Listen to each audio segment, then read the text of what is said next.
Hello，大家好，今天呢，我们继续来讲 HSK 4第9课的词汇。那第9课课文的题目呢，叫阳光总在风雨后。那简单的理解呢，就是阳光总是出现在风雨之后。那在这里呢，阳光代表生活当中美好的事情或者是成功，那风雨呢，代表的就是生活当中的不如意、困难、挫折等等。那其实呢，这句话就是想要鼓励大家，当生活不如意或者遇到困难的时候呢，千万不要放弃，因为美好的事物总是在困难之后出现的。台湾歌手许美静呢有一首歌，它的名字就叫《阳光总在风雨后》。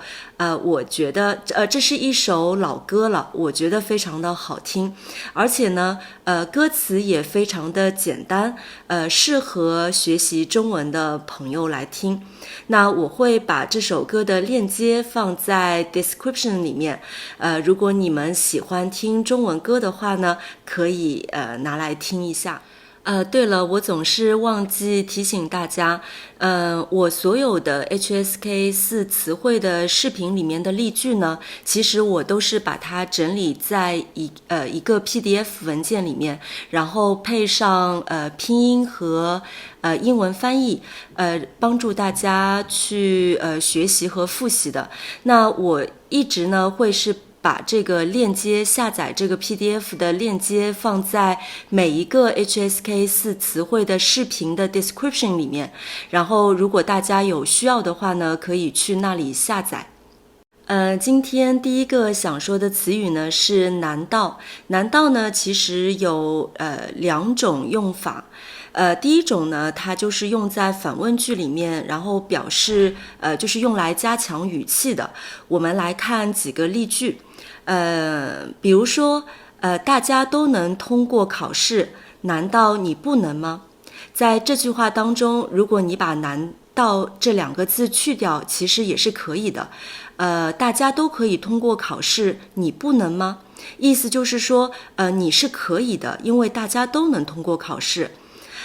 如果你把难道放进去呢，其实就是加重了语气，你当然是可以通过考试的。第二个例句，我是你的大学同学，难道你不认识我了？在这儿呢，就是有加强语气表示惊讶的。那我是你的大学同学，我们曾经是很好的朋友，你现在怎么会不认识我呢？你当然应该是认识我的。所以呢，难道在这个句子里面呢，就是加强了语气，表示非常的惊讶，你怎么会不认识我呢？下一个，你也可以说，难道你不知道这件事儿吗？其实在这句话里面，同样的，它也是表示惊讶的。你应该是知道的，你怎么表现得像你不知道呢？再举一个例子，难道我说的不对吗？那这句话的意思就是说，我说的当然是对的。你觉得我说的不对吗？我说的当然是对的。最后一个例句，难道我解释的还不够清楚吗？那这句话的意思就是说，我解释的是清楚的，你应该是明白的。这是难道的第一种意思啊。那难道还有一种意思呢，就表示猜测，表示怀疑。我们来看两个例句。第一，我突然开始打喷嚏，难道是刚才游泳的时候着凉了？在这句话当中呢，我就是在猜测，我怎么突然会打喷嚏呢？是不是因为刚才在游泳的时候着凉了？再来看一个例句，我今天去老板办公室几次都没有看见他，难道他今天没来上班？这也是我的一种猜测，为什么今天我都没有找到他呢？是不是因为这个原因他没有来呢？第二个词语，第二个字得，那看到这个汉字的时候呢，我相信大家是比较熟悉的，因为在 HSK2 的时候呢，我们已经接触过这个汉字了。那当时呢，我们的用法是这样的，比如说我可以说他的中文说得很好，他唱歌唱得很好。那么当时呢，这个字读的。现在呢，这个字这是一个多音字啊。那现在呢，我们读得。那当他在读得的时候呢，意思其实就是说是表示应该、需要、必须。当然呢，得这个字呢是更加的口语化，就是而且不是非常正式的那种。我们来看几个例句。你生病了，得多休息。就是你应该要多休息。这件事情没有这么容易，我得好好想想。我应该好好想想。已经这么晚了，我得走了。我必须要走了。因为已经时间很晚了。会议9点开始，我6点就得出门。那我6点必须出门，为了赶上9点的会议。下面一个词语，坚持。坚持呢，就是坚定的让某一种状态或者某件事情，持续下去，继续下去，不放弃。我们来看几个例句。无论遇到什么困难，我们都要坚持下去。他虽然生病了，但还是坚持工作。我每天坚持跑步，锻炼身体。如果你想提高中文水平，得每天坚持学习。这儿呢，我又用了得，就是你需要，你必须每天坚持学习才能进步。下一个词语，放弃。放弃呢，它有2个意思，一个呢就是丢掉不要。还有一个呢，就是不再坚持。那大家可以发现，其实放弃和坚持呢是一对反义词。我们来看一些例句，帮助大家理解这个词语。比如你可以说，不管遇到什么困难，他都没有放弃自己的音乐梦想。那在这儿呢，就是说他一直坚持他的音乐梦想。你还可以说，他有一个去美国学习的机会，但是他放弃了。那么在这儿呢，意思就是说他没有要那个机会。或者虽然他已经考过了法语 B2，但是他仍然没有放弃学习法语。那在这儿呢，就是他一直坚持在学习法语的意思。最后一个例句，他非常爱他，甚至可以为他放弃一切。那在这儿呢，是丢掉不要的意思，就是他非常非常的爱他，甚至可以丢掉他的工作，或者丢掉他的朋友等等等等。所以你们看到了吗？放弃有2个不同的意思。下一个词语，轻松。轻松呢，就是放松的，没有负担的，不紧张的，或者是不花什么力气的。我们来看一些例句。你可以说他的工作很轻松，那就是他的工作一点都不紧张，然后也没有什么压力。或者呢，你说考完试后他终于轻松了。因为考试总是让人很紧张的，考试考完了就轻松了，不紧张了。或者呢，你还可以说，当 CEO 可不是一件轻松的事情。当然啦， CEO 的工作非常的繁忙，而且呢也是非常有负担的。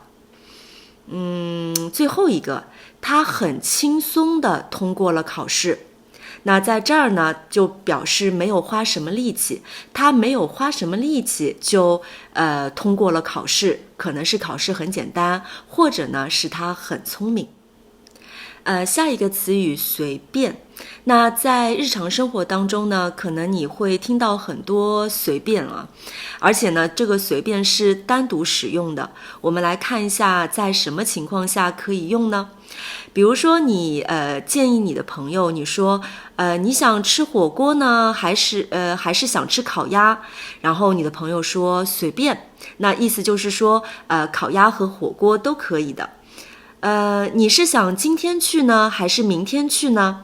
随便，也就是说今天和明天我都有时间，都可以。当然了，就是当你在说随便的时候呢，你可以表达就是这两种选择都是可以的，就是你都是 OK 的。当然，根据每个人说话的语气呢，可能也是表示你对这些选择，你对这些建议，都不怎么感兴趣，但是呢，你也不想发表自己的意见，对所有的事情，对所有的选择都是一种无所谓的态度，就是也是可以表达这样的，当然呢，随便作为一个形容词，它的意思是比较多的。我们可以一起来看几个例句。比如说星期天的聚会，你随便穿什么都行。那在这里呢，随便就是不受限制的意思，就是我们并没有说你一定要穿西装，或者女生一定要穿裙子，就是完全没有限制，你想穿什么就穿什么。下一个例句，我们公司想搞一次旅游，你们有什么想法可以随便发表意见。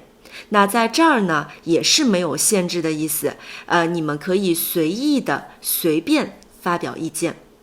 下一个，我上周去纽约出差，参加一个会议，会议后呢，我还有一些时间，所以就到市中心随便走走。在这里呢，随便就是表示没有目标、没有计划的，因为我不知道我还会有多余的时间可以去市中心走走，所以呢，我并没有计划，没有那个目标，只是到那儿随便走走。在课文当中呢，有这样一句话叫"没有人能随便成功"。那这句话呢，就非常简单的。就表达这句话什么意思呢？就是没有人可以非常简单的就达到成功这样一个目标的，就是没有人可以很简单就成功的。然后我们在相同的意思，我们再来看一个例句，他很聪明，随随便便就进了北大。那在这儿呢，就意思就是说，他很简单的，他没有花什么精力就考进了北京大学。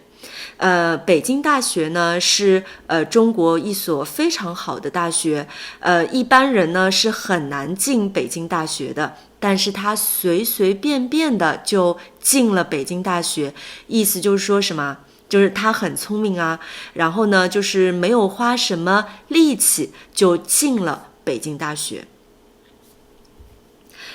还有呢，你可以说，不能做到的事情不要随便答应别人。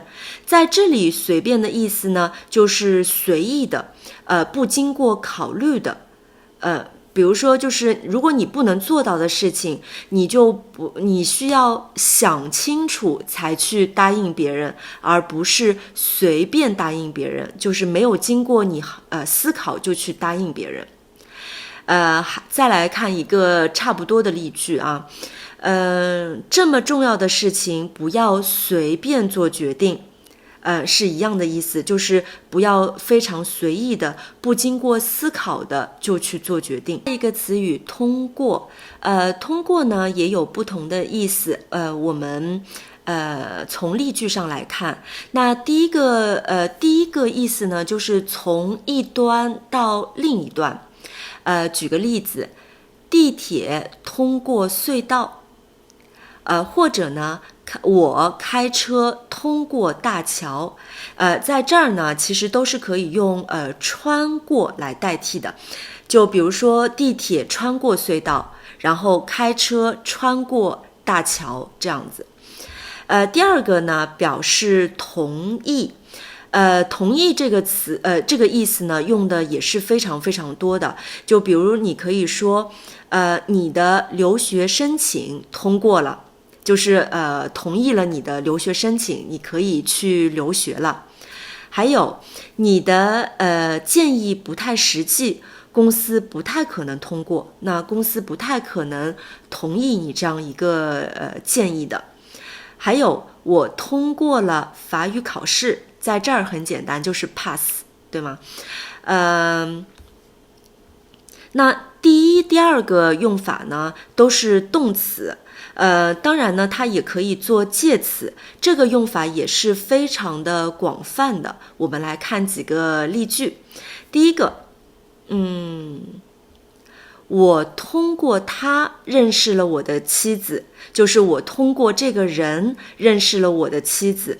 我们在这儿呢，可以表示某种方式、某种手段，就是我通过了他这样一种方式认识了我的妻子。还有呢，就是通过自己的努力，我通过了法语考试。在这句话当中有两个通过，它们的意思可是不一样的。第一个通过呢，就是它是做介词，通过自己的努力这样一种方式，我通过了法语考试。第二个通过是一个动词，就是我 pass 了，就是 pass 这个法语考试了。下一个词语当时。当时呢，你可以用另外一个词来替换，叫那个时候。我们来看几个例句。比如呢，你的同事在开会后呢，单独跟你说了一下他不一样的想法，你就可以跟他说，如果你有这个想法，当时怎么不说呢？当时在这儿就是你在开会的那个时候怎么不说呢？再举个例子。我读过当时的新闻报道，对这个事情印象深刻。那就是那个时候的新闻报道，我读过那个时候的新闻报道。再看一个例句，当时的情景我一辈子也忘不了。那个时候的情景我一辈子都忘不了。那在这儿一辈子呢，就是一生，就是你到死都忘不了当时的情景。下一个呢是至少。那至少其实这个词并不难理解，但是可能很多同学呢会把至少和最少这两个词语搞混了。那我们来看一下什么时候用至少，什么时候用最少呢？那当然了，至少和最少呢，它也有可以通用的时候。什么情况下呢？就是当你的后面是加一个具体的数字的时候，在这种情况下呢，它们是可以互换的。我们来看一些例句，比如说，从这儿开车到北京至少需要2个小时。你也可以说，从这儿到北京开车最少需要2个小时。2个小时是一个具体的数字，所以呢，最少和至少在这种情况下是可以互换的。其实这句话的意思呢，理解起来就是说，2个小时呢是我估计的最短的时间，也有可能会超过2个小时，但是呢不会少于2个小时。我们再来看一个例句。如果我想通过法语的 C1 的考试呢，我觉得我至少还需要2年的学习时间。那2年的学习时间也是一个具体的数字，所以呢，在这儿我也可以说我最少需要2年的学习时间。那意思就是说，我觉得2年呢，2年我通过C1 的考试是最快的了，我可能需要更长的时间来准备这个考试。再来看一个例句，当时教室里至少有6个人。那6个人它也是一个具体的数字，你可以说最少有6个人，可能呢会多于6个人。或者你说他至少有40岁了，40岁也是一个具体的数字，你可以说他最少有40岁了，很有可能他要比40岁更大一点。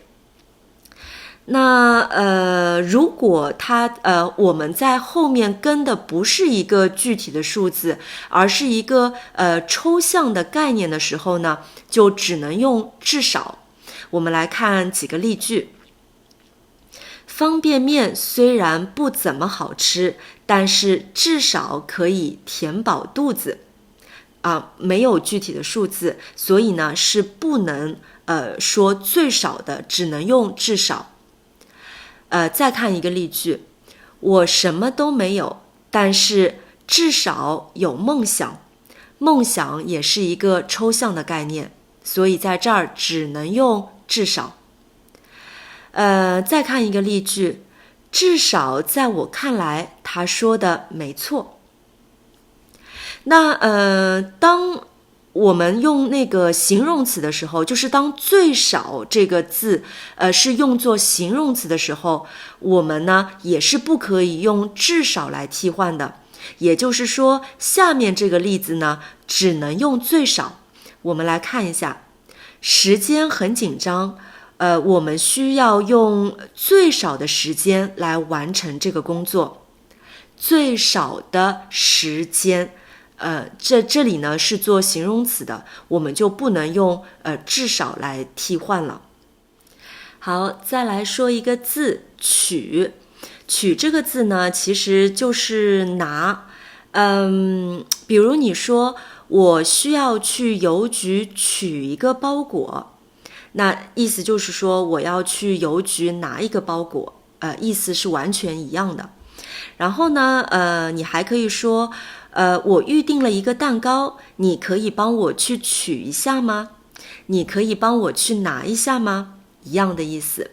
那我们还有一个经常用的词语呢，叫取得。取得呢，其实就是取的结果，意思就是你拿到了，你得到了。我们来看两个例句。法国队取得了世界杯的冠军。为了取得更好的成绩，他每天都学习到很晚。下一个词语许多。许多呢，我想跟很多来比较一下。并不是在所有的情况下，它们两个词语呢都是可以互换的。那当它们在做形容词放在名词前面的时候呢，这两个词确实是可以互换的，而且意思是差不多的。比如说我有很多书，我也可以说我有许多书，意思一样的。然后呢比如说过节的时候公园里总是有很多人，过节的时候公园里总是有许多人。你看，放在人这个名词的前面做形容词，这两个词语呢是可以互换的。最后一个，我们来看一下，今年我们去哪里度假？我有很多想法，要不要一起讨论一下？我有许多想法。但是很多呢，它的用法其实是更加广泛的，就是当它不是做形容词的时候，我们用很多，而不是用许多。我们来看几个例子。教室里的学生很多，你看它是用它没有放在名词的前面，在这儿呢，我们就不能用许多。还有，我的朋友吃很多。却不喜欢运动，他吃的很多，在这儿一样的，不能用许多来代替。还有呢，很多它可以单独使用啊，但是许多就不可以，许多一定要放在名词的前面。那比如说教室里有比如说有人问教室里的人多吗？你可以回答说很多，但是你不能说许多，你只能说教室里有许多人。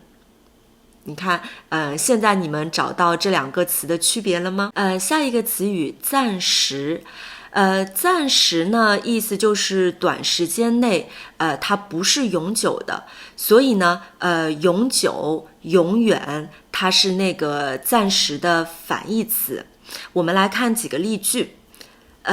他生病了，暂时不能来学校。他并不是说永远不来学校了，只是在他生病的时候，他暂时不能来学校。还有这家商店在装修，暂时关门了，它还是会开门的。我住在加拿大是暂时的，以后我会回中国。好，最后一个词语面对。面对呢，你可以把它理解成它的字面意思。面呢就是你的脸，对呢就是对着，就是它的意思就是你的脸对着一个什么方向。那举个例子，你可以说我面对着大海，深深地吸了一口气。或者呢，他面对着窗外，像是在思考一些什么事情。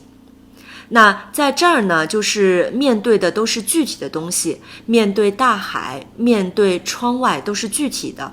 你也可以面对抽象的东西，比如说面对困难，面对选择。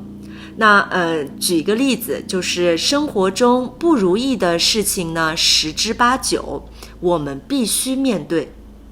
意思就是说，生活当中不如意的事情、不顺心的事情，10件里面呢有8件和8件到9件，就是生活当中就是会有很多不如意的事情。那我们必须去面对那些不如意的事情。好了，今天这节课第9课的词汇呢，就跟大家分享到这儿了，希望能对你们学习中文有所帮助。好了，非常感谢你们的收看，我们下期再见。